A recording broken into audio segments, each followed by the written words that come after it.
think of slavery, they think of people picking cotton, being owned by a family, or working in factories. In the United States, we have the 13th Amendment, which abolishes slavery, but slavery still exists in the form of sex trafficking. My sources come from www.news8austin.com, fighttraffickingnews.com, examiner.com, afc.com, and webaction.com. I'd like to talk to you today about sex trafficking in hopes of making you more aware of the ongoing problem around the world. Where is sex trafficking happening? How is it happening? And how is it prevented?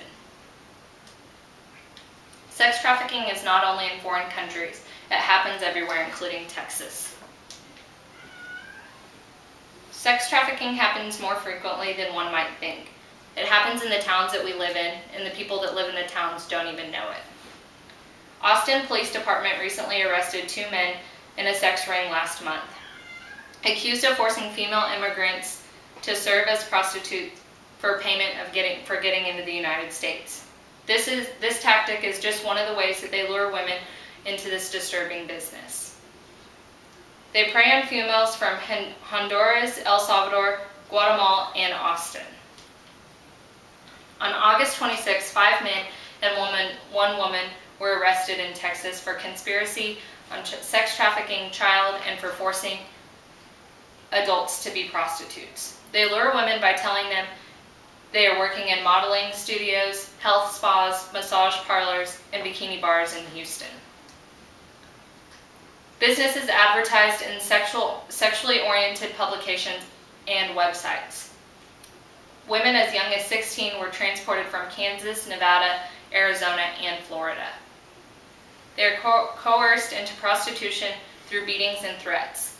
Money earned from their prostitution was kept by the abductor to make them dependent on them. This is proof that trafficking is present in the state of Texas.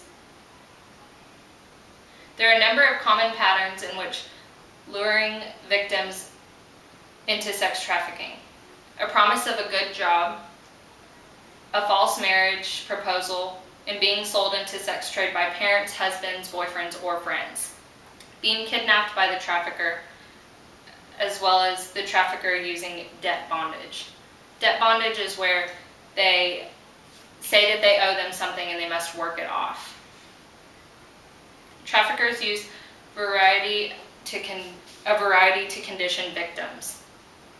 They starve them, they confine them, they beat them, they rape them, they gang rape them, they threaten them, they force them to use drugs, and the threat of shaming them by telling their family and friends what they're doing with their lives.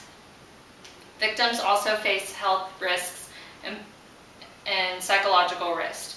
The health risks are drug and alcohol addiction, beatings, and sexually transmitted diseases.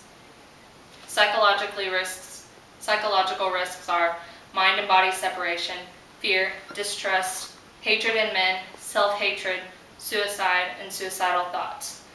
The victim also might have post-traumatic stress disorder and traumatic bonding, where the victim becomes very